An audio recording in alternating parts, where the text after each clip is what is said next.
Hello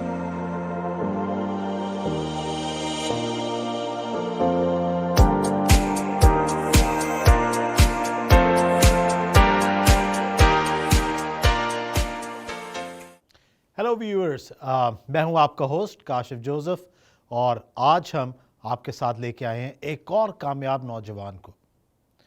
ये वो नौजवान हैं जिन्होंने अपनी क्रिएटिविटी से, अपने आर्ट से और एस्थेटिक से बहुत ज़बरदस्त किस्म की आर्ट डिज़ाइंस किए हैं, बहुत ज़बरदस्त किस्म के इंटीरियर्स डेवलप किए हैं और मैं क्या इनके बारे में बताऊं, आइए डायरेक्ट उनसे पूछते हैं। तो आज हमारे साथ हैं अरूज। अरूज, वेलकम टू कामयाब नौजवान, कैसी हैं? Thank you so much. बिल्कुल ठीक, आप कैसे हैं? बिल्कुल ठीक ठाक। So glad to have you here. जब पहली दफ़ा मैंने आपका काम देखा तो I was amazed and I was shocked. So ज़रा बताइए अपने बारे में कुछ कि ये जर्नी कैसे शुरू हुई? It was all accidental. मेरा कोई भी किसी किस्म का इस फील्ड में आने का प्लान नहीं था। एक दिन एक्चुअली मैं पास आउट हुई फ्रॉम ग्रेजुएशन और बीच में मास्टर्स में एडमिशन लेने में टाइम था, तो मैंने एक शोरूम था नेशनल फर्नीचर्स के नाम पे, वहाँ पे ऐसे ही गई अपनी फ्रेंड्स के साथ।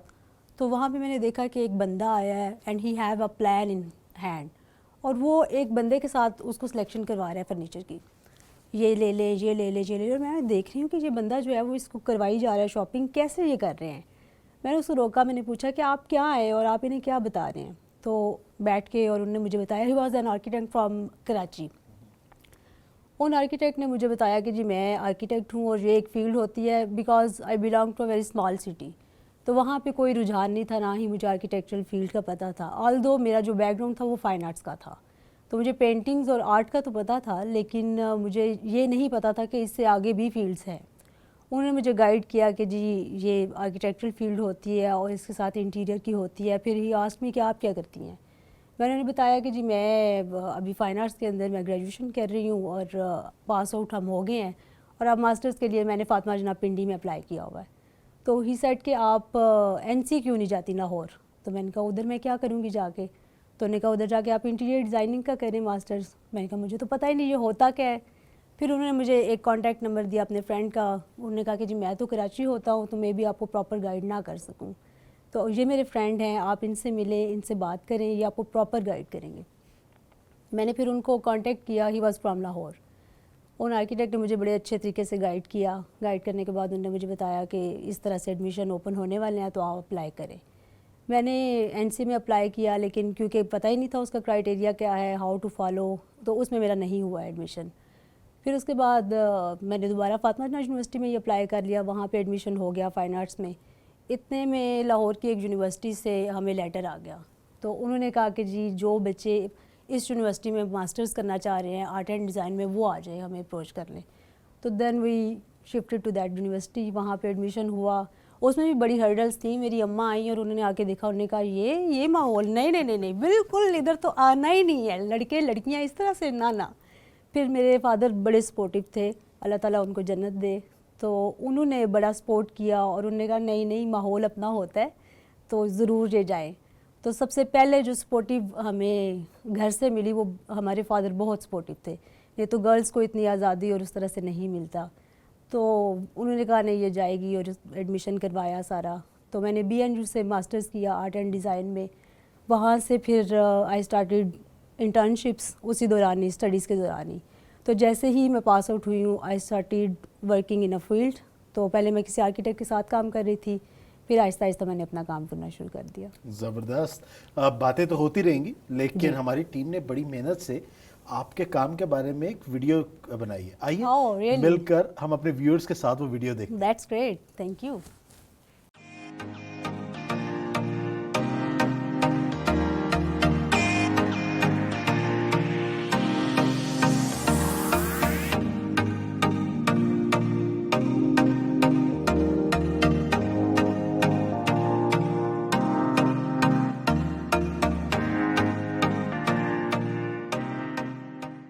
There's a lot of efforts and hard work done by you, and we can see it in this video कि जिस तरह से ये काम हुआ हुआ है, जिस तरह से आपकी इन्वॉल्वमेंट है overall, so that is commendable.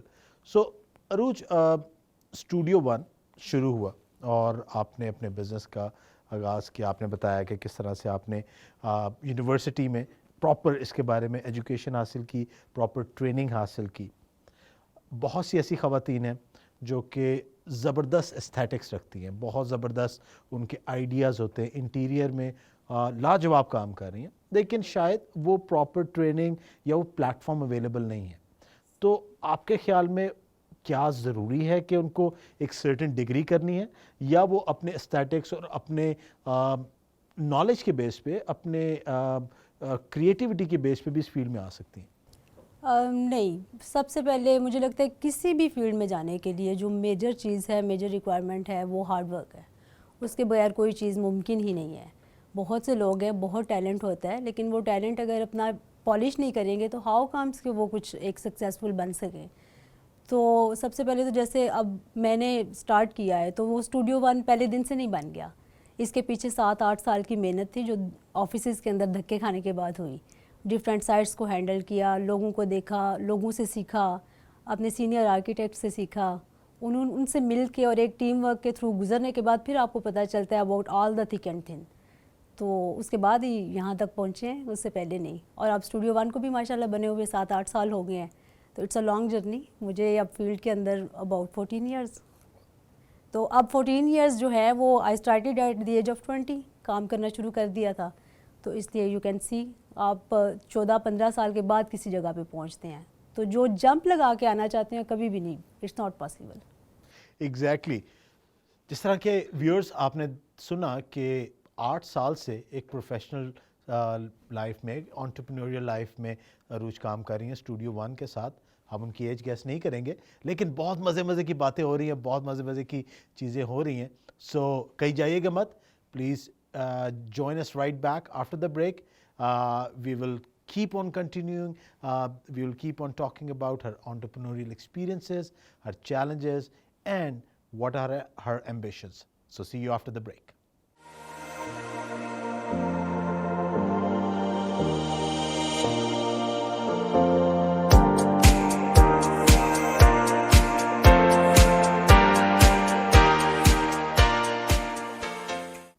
Ji welcome back. और ब्रेक पे जाने से पहले हम अरूज से बात कर रहे थे कि किस तरह से ये क्रिएटिव सफ़र उनका शुरू हुआ, और वो हमें बता रही थी कि स्टूडियो वन किस तरह से ज़बरदस्त किस्म के डिज़ाइनिंग और इंटीरियर वर्क कर रहा है, अपनी जर्नी के बारे में बता रही थी और डिफरेंट बिजनेस टिप्स भी दे रही थी।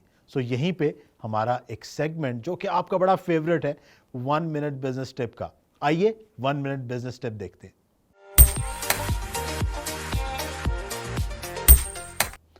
आज का हमारा 1 मिनट बिजनेस टिप है परसिस्टेंस पे, साबित कदमी।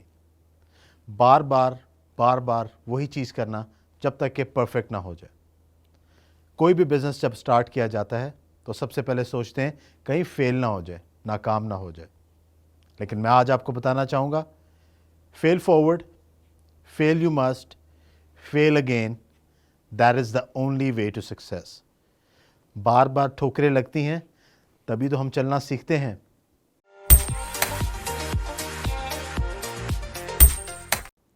ज़बरदस्त, क्या ज़बरदस्त टिप थी आज की।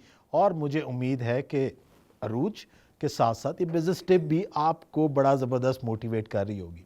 तो Arooj, coming back to the same thing कि आपने अपना बिजनेस स्टार्ट किया। मुझे पर्सनली बहुत इंस्पायर करती हैं वो ख़वातीन जो कि आगे बढ़कर अपने बिज़नेस को लेके चलती हैं और मर्दों के शाना बशाना खड़े होके और एक बहुत ज़बरदस्त किस्म की एक स्टोरी क्रिएट करती हैं। बहुत ज़रूरी है, 50% of our population is based on the females and we need to encourage those as well. So वो क्या इनिशियल चैलेंजेस आए अरूज को स्टूडियो वन क्रिएट करने में, और उसके साथ साथ ये स्टूडियो 2, 3, 4 कब हो रहा है? 2, 3, 4 तो नहीं होगा कभी भी, यही एक्सपेंशन में जाएगा इंशाल्लाह। अच्छा, इसमें जो आपने बात की है कि चैलेंजेस तो डेफिनेटली होते हैं, उसमें आप ये कहें कि वो नहीं होते, लेकिन वो मेरा ख्याल है एक मेल के लिए भी होते हैं। It's not only the females जो इन चैलेंजेस को फेस करती हैं। जब आप अपने आप को ये कहते हैं ना कि आपको मर्दों के शाना बशाना चलना है, तो आपको मर्द भी बनना है साथ। जब आप एक तरफ एज ले रहे हो कि हम ख़वातीन हैं और एक तरफ कहें कि हमें मर्दों के बराबरी के हकूक़ मिले, तो वो पॉसिबल नहीं है। अगर आपने मर्दों के शाना बशाना काम करना है तो आप इतना स्ट्रांग करें, मर्दों को भी बहुत कुछ फेस करना पड़ता है। तो जो चीज़ें औरत को नेचुरली फेस करनी पड़ती हैं वो सिर्फ एक ही है, ज़ाहिर है हर गुजरता आपके ऊपर लाइन मारने की कोशिश करता है तो इसके अलावा जो है वो और कोई चैलेंज मेरा नहीं ख्याल। और लेकिन वहीं पर आपको रिस्पेक्ट देने वाले बहुत से कोलीग्स होते हैं, बहुत लोग होते हैं जो आपको अप्रिशिएट करते हैं, आपके बहुत क्लाइंट होते हैं। मैंने अपने ड्यूरिंग दिस ऑल जर्नी मैं आउट स्टेशन जाके स्टे किए हैं, मैं फील्ड में गई हूँ, मैंने मर्दों के साथ बहुत काम किया है, उनके साथ ट्रैवल किया है। लिटरली मेरे साथ अभी तक कोई एक सिंगल वाक़या भी ऐसा नहीं हुआ जो मैं कहूँ कि मुझे ये सफ़र नहीं करना चाहिए था या मुझे ये ओवरनाइट स्टे कहीं पर नहीं करना चाहिए था। मुझे तो हर जगह रिस्पेक्ट मिली है। मतलब I don't have any single incident जो मेरे लाइफ का ऐसा हो कि मैं कहूँ ये बहुत बुरा हुआ है। मुझे बहुत मर्दों ने रिस्पेक्ट दी है, शुक्र। ज़बरदस्त। और आपकी एक बात से बड़ा मुझे अच्छा लगा कि मर्दों के बराबर होना चाहिए। ख़वातीन और मर्द इस माशरे में नहीं बल्कि हर जगह पे उनके बराबर हकूक़ है। ये हम पे डिपेंड करता है। मेरे ख्याल में अगर हम विमेन राइट्स की बात करते हैं बात कहीं और निकल जाएगी, लेकिन विमेन राइट्स में विमेन को भी तो अपनी बॉडी लैंग्वेज, अपना हर चीज़ उस तरह से करना चाहिए ना कि आप थोड़ा से अपने आप को भी सिक्योर करें। Exactly. आप खुद इस तरह से चले ये मतलब topic it's a very sensitive thing, I think और दिन के लिए रखते हैं। it. लेकिन मेरे ख्याल में हमें विमेन राइट्स के लिए ख़वातीन को नहीं मर्दों को एजुकेट करने की ज़रूरत है। That's true. और जहाँ तक लेकिन मर्द बहुत एजुकेट हैं भी इस मामले में, बिल्कुल। बहुत और है। आपने जिस तरह से बात किया, आपका मैक्सिमम क्लाइंटेल जो है वो मर्दों के साथ। It's not about the client only. देखिए मेरा काम जो है वो क्लाइंट्स तो चले हम कह सकते हैं कि पढ़े लिखे लोग हैं, मेरा काम लेबर तबके के साथ बहुत डायरेक्ट है। वो उस लेबर से मुझे जितनी रिस्पेक्ट मिलती है वो शायद उस क्लाइंट से भी नहीं मिलती। जिस तरह से वो बाजी, मैडम, मैम जी, मिस जी कह रहे होते हैं, तो वो बड़ी ऑनर की बात है। और कभी मैंने अपनी बैक पे भी नहीं सुना कि किसी ने कहा हो कि अच्छा वो जा रही है, ये जा रही है। बहुत रिस्पेक्ट मिली है उनसे। लेबर के साथ बैठना, उनके साथ घुलना मिलना, क्लाइंट्स हैं, फिर उसके बाद हम जहाँ से मटेरियल्स प्रिपेयर कर रहे होते हैं उन जगहों पे वेंडर्स हैं, तो कहीं पे मुझे ऐसा फील नहीं हुआ कि कहीं हमारे माशरे में जो मर्द हैं वो औरत को बहुत कमतर समझते हैं। ऐसा बिल्कुल भी नहीं है। ज़बरदस्त। और इसी बेहतरीन थॉट के साथ हमारी टीम ने एक वीडियो पैकेज बनाया है आपके डिफरेंट क्लाइंट्स के, कॉलीग्स के साथ, कि वो आपके और आपके बिज़नेस के बारे में उनके क्या ख्यालात हैं। तो आइए मिलकर वो वीडियो देखते हैं और देखते हैं कि वो आपके बारे में क्या कहते हैं। अस्सलाम वालेकुम, मेरा नाम जवाद बेग है। पिछले 10 साल से मेरी दुकान मेन मार्केट गुलबर्ग में है। अगर किसी क्लाइंट को जो मेरे पास आता है मार्केट से कोई डिज़ाइन समझ नहीं आता तो मैं मिस अरूज की खिदमत हासिल करता हूँ, उनसे ऑर्डर पे डिज़ाइन तैयार करवाता हूँ। पता नहीं क्यों उनका हर डिज़ाइन कस्टमर को पहली नज़र में ही बहुत अच्छा लगता है और वो पसंद करते हैं। ज़बरदस्त। I can see that all your clients and colleagues have all the praises for you. So क्या फील करती हैं? It's a feeling of pride of course. और लेकिन इन सब का शुक्रिया जो मुझे इस नज़र से देखते हैं, otherwise I am nothing. I'm glad that this is the humility and humbleness that actually brings you to a lot of more success. So हम बात कर रहे हैं अरूज फातिमा के साथ और मज़े की बातें हो रही हैं। हम उनके बारे में एक्सपीरियंसेस भी सीख रहे हैं और देख रहे हैं कि किस तरह से वो काम करती हैं।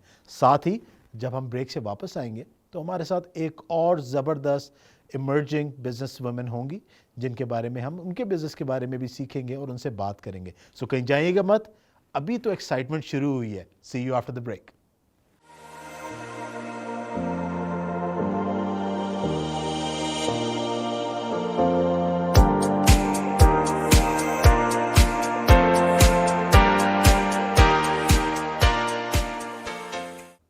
जी वेलकम बैक। ब्रेक पे जाने से पहले मैंने आपको बताया था कि हमारे साथ एक और ज़बरदस्त इमर्जिंग एंटरप्रेन्योर हमारे साथ होंगी। क्योंकि डिजिटल मार्केटिंग और सोशल मीडिया का दौर है तो हमने सोचा कि क्यों ना आपकी मुलाकात एक ऐसी इमर्जिंग बिजनेस वुमन से कराई जाए जो कि इस फील्ड से ताल्लुक़ है जिनका। तो हमारे साथ मौजूद है सबा। सबा, वेलकम टू कामयाब नौजवान। कैसी हैं आप? मैं शुक्र खुदा का ठीक हूँ। Thank you so much for inviting me to your program. It's good to have you here. और सबा, हमारी टीम ने आपके बिज़नेस के बारे में और आपके काम के लिए एक वीडियो बनाई है जो कि हम अपने व्यूअर्स के साथ मिलकर देखेंगे। तो आइए हम मिलकर देखते हैं कि सबा किस तरह से काम करती हैं। गुड इवनिंग जी, मेरा नाम नौखेज़ जोसेफ है। मैं एक म्यूज़िशियन हूँ और मेरे बैंड का नाम है एनजे ब्रदर्स। मुझे अपने बैंड के लिए एक वेबसाइट की ज़रूरत थी। बहुत सारे टेम्पलेट्स ट्राई किए, बहुत सारे लोगों से मिला, लेकिन मुझे जो फील चाहिए थी वो नहीं मिल रही थी एज अ म्यूज़िशियन अपने बैंड के लिए। फिर मेरे एक कोलीग ने मुझे सबा यूसुफ के मुतालिक बताया और उनका काम मुझे बहुत पसंद आया और उन्होंने मेरे बैंड के लिए वेबसाइट डिज़ाइन की और जितने भी टेम्पलेट्स शो किए मेरी चॉइसेस के मुताबिक शो किए। So I am very thankful to her for helping me out और मेरे बैंड को इस सिचुएशन में हेल्प आउट करने के लिए बहुत बहुत शुक्रिया। जी सबा, कैसी लगी आपको video? Thank you so much for making this video. मुझे वीडियो बहुत अच्छी लगी। ज़बरदस्त, और हमें आपका काम बहुत अच्छा लगा। तो सबा, इतनी यंग एज में आपने बिज़नेस शुरू कर दिया, that is itself is very inspiring. लेकिन कुछ ना कुछ चैलेंजेस, कोई प्रॉब्लम्स तो फेस की होंगी, तो हमें इसके बारे में ज़रा बताइए। फर्स्ट ऑफ ऑल, मैंने अपना बिज़नेस अपने ओन पे स्टार्ट किया है। मुझे किसी किस्म की सपोर्ट नहीं मिली है और मैंने ये अपना अर्न करके अपने बिज़नेस पे इन्वेस्ट किया है और थैंक्स टू गॉड कि अब मैं उससे अर्न कर रही हूँ, प्रॉफिट बेस अर्निंग हो रही है। और उसके अलावा वाकई बहुत स्ट्रगल थी। I started it in a shop. एक शॉप थी जिसमें मैंने स्टार्ट किया था अपना बिज़नेस और उसके बाद I have move to proper office.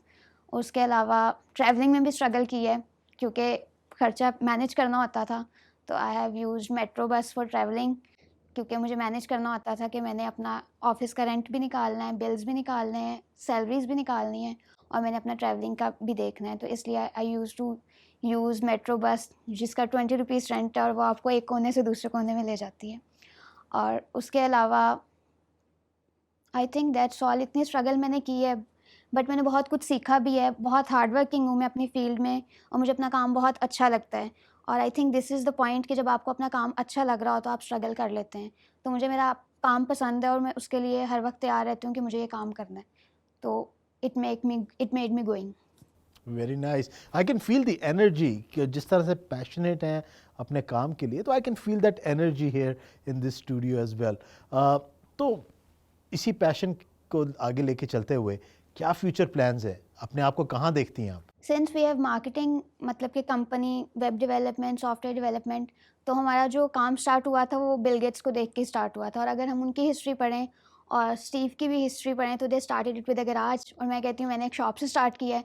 तो I think we would be beating them. Absolutely, best of luck for that. And we have seen in past as well कि कोई भी काम, बड़े से बड़ा काम का स्टार्ट छोटा होता है। तो अगर आपका आगाज़ छोटा है तो आपका अंजाम बहुत बड़ा हो सकता है।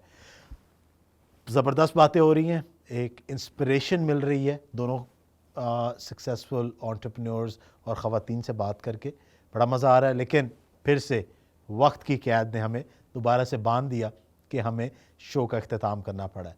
लेकिन इस नोट के साथ हम इसको शो को ख़त्म करेंगे कि किस तरह से हम आगे बढ़कर मज़ीद बिज़नेस अपॉर्चुनिटीज़ क्रिएट कर सकते हैं, ख़ास तौर पे ख़वातीन के लिए।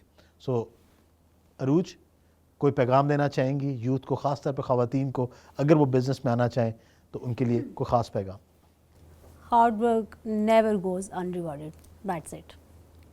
Do hard work. ज़बरदस्त. What a precise way to end this show. Hard work. There is no shortcuts in life.